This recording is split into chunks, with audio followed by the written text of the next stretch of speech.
दिखाई देता है आपको कि आने वाले समय में ऐसा हो सकता है? जी, जिसको राजीव जी हम लोग बार बार कहते हैं कि देश पूरा ध्रुवीकरण के गिरफ्त में है, तो ये बेसिकली हिंदी बेल्ट है। और हिंदी भाषी जो 10-11 राज्य हैं वो है इसकी गिरफ्त में। और और अगर आप ये देखिए कि इनकी तुलना अगर आप शिक्षा, स्वास्थ्य, रोजगार या किसी भी ह्यूमन डेवलपमेंट इंडेक्स में आप करेंगे, तो हिंदी भाषी क्षेत्र गैर हिंदी भाषी क्षेत्रों में बड़ा अंतर है। केरल, तमिलनाडु बहुत आगे हैं उत्तर प्रदेश, बिहार से। हेल्थ केयर में, शिक्षा में, रोजगार में, पर कैपिटा इनकम में बहुत आगे हैं। पंजाब बहुत आगे है। तो महाराष्ट्र सबसे ज़्यादा बड़ा जीडीपी में कंट्रीब्यूट करता है। गुजरात हम जानते हैं इंडस्ट्रियल स्टेट है।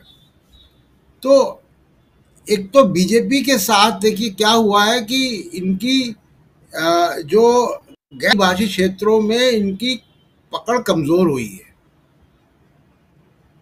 और इनका पूरा आधार हिंदी भाषी क्षेत्रों में है, जहां से 80% लगभग सीटें ये जीत कर आते हैं।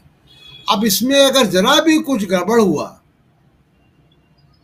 समाज में कोई चीज गड़बड़ हुई और वो हो गया, जिसकी चर्चा बार बार जयशंकर जी भी कर रहे हैं, इकॉनमी और रोजगार और सारी चीजें, वो अगर जनता के बीच संदेश गया और उन्होंने कुछ कहीं एक स्क्रू इधर का उधर हो गया, यानी 2% 3% का भी स्विंग अगर हो गया, तो फिर तो मुश्किल हो जाएगी। तो ऐसा नहीं कि बिल्कुल नरेंद्र मोदी बहुत विन विन सिचुएशन में है। और विपक्षी एकता का देखिए, जहाँ तक सवाल है, राजेश बादल जी जो कह रहे थे, ये लोग बहुत आसानी से कांग्रेस के अम्ब्रेला में नहीं आएंगे। कोई अरेंजमेंट होना चाहिए। मेरा सुझाव होगा कि कांग्रेस को एक सीनियर लीडर्स की इन पार्टियों से बात करने के लिए कमेटी बना देनी चाहिए जो इंगेज करे। और उसमें आपके जो अपने दल हैं, जो शिवसेना है या जो शरद पवार है या जो जेएमएम है, उनको भी रखे साथ में। उस कमेटी, वो कमेटी ममता बनर्जी से और दूसरे लोगों से बात करे, तो इसका कुछ ना कुछ विकल्प हो सकता है। और निश्चित तौर पर 2024 की स्थिति देखिए, मोदी साहब के लिए बहुत कठिन है और वो खुद भी समझ रहे हैं। ये मीडिया और सोशल मीडिया में भाड़े के लोग जो इधर उधर ट्वीट करते रहते हैं, उसकी छोड़ दीजिए।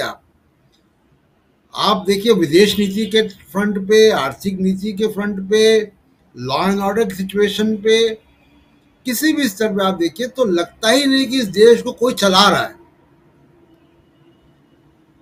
तो वो तो और अंतर्राष्ट्रीय छवि, जैसे मैं पहले कह चुका हूं कि वो बहुत गिर गई है।